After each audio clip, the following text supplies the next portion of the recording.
पंजाब में एसआईआर लगातार जारी है। हालांकि एसआईआर जब शुरू हुआ था, चाहे वो पंजाब चाहे हरियाणा जिस भी स्टेट में, लेकिन विवाद जरूर रहा है। आज हमारे साथ बात करने के लिए chief electoral officer Nandita ma'am मौजूद हैं। उनसे बात करते हैं जो पंजाब में एसआईआर चल रहा है किस तरीके से है, कितनी मैम पंजाब में एसआईआर चल रहा है। एसआईआर का जब जिक्र आता है तो बहुत सारे क्वेश्चन दिमाग में घूमने हो जाते हैं।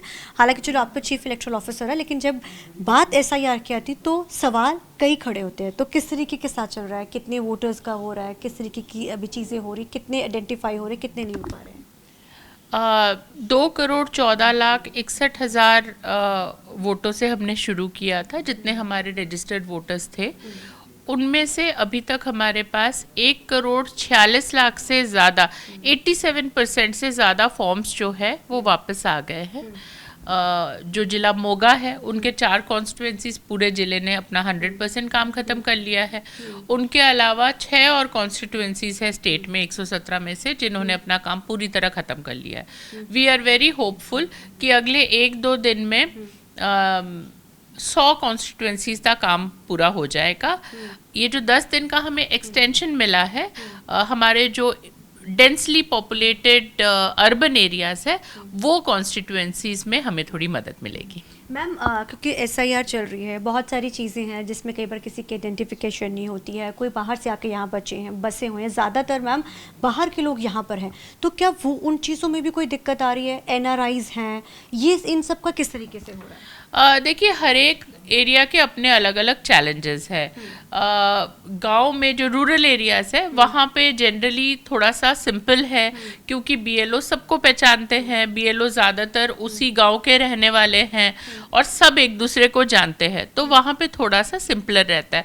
अर्बन एरियाज़ में थोड़ा टाइमिंग का भी रहता है, लोग काम पे निकल जाते हैं, तो या तो बीएलओ को अर्ली मॉर्निंग जाना पड़ता है, या तो लेट इवनिंग जाना पड़ता है, या तो कई बार कैंप में ही वो वोटर को मिल पाते हैं। तो इस तरह की चीज़ें जो है वो सामने आई है। लेकिन हमारी पंजाब की जो पॉपुलेशन है वो बहुत ज़्यादा अवेयर है, उनको अपनी वोट की बहुत कदर भी है।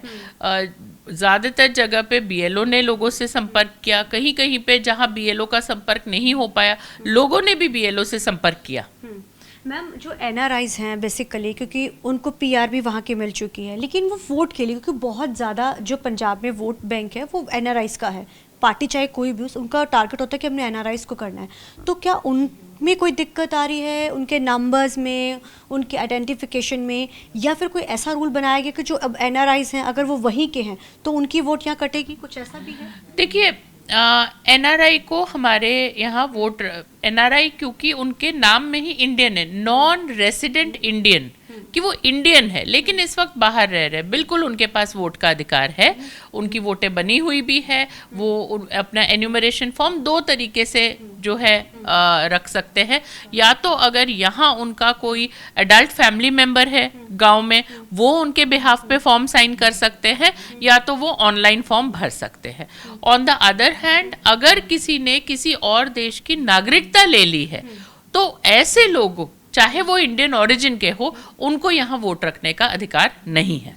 मैम आपसे आखिरी सवाल है, क्योंकि अब पॉलिटिकल इससे बहुत सारी चीज़ें जुड़ी हुई हैं, बीएलओ सभी पार्टीज़ की तरफ से अपने अपने लगाए गए हैं, कोई ऐसी शिकायत तो नहीं आई कि यहाँ पे धक्का हो रहा है, कुछ ऐसा हो रहा है?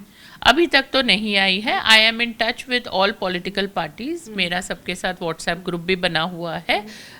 हमने अपनी तरफ से, सीईओ ऑफिस की तरफ से एंड डीसीज की तरफ से भी कोशिश की है कि हम ट्रांसपेरेंसी रखें। हम रोज़ का डेटा, रोज़ का बूथ वाइज डेटा जो है वो भी हम सारे पॉलिटिकल पार्टीज़ के साथ शेयर करते हैं। जहां हमें लोगों को आइडेंटिफाई करने की प्रॉब्लम आती है वहां हम उनकी सपोर्ट भी मांगते हैं, और वो भी कंस्टेंटली हमारे साथ इन टच है। मैम कब तक खत्म हो जाएगा पूरे यहाँ पे? जो हाउस टू हाउस एन्यूमरेशन का स्टेज है वो 3 अगस्त तक है।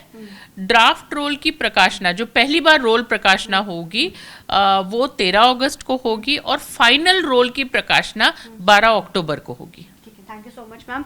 तो ये थे हमारे साथ बात करने के लिए नंदिता मैम, जिन्होंने जानकारी दी है कि एसआईआर चल रहा है, और अभी तक तो सभी पार्टियों की तरफ से बिल्कुल ठीक है, लेकिन आने वाले समय में जब एसआईआर खत्म होगा उसके बाद सारी चीज़ें बिल्कुल क्लैरिफाई हो जाएंगी।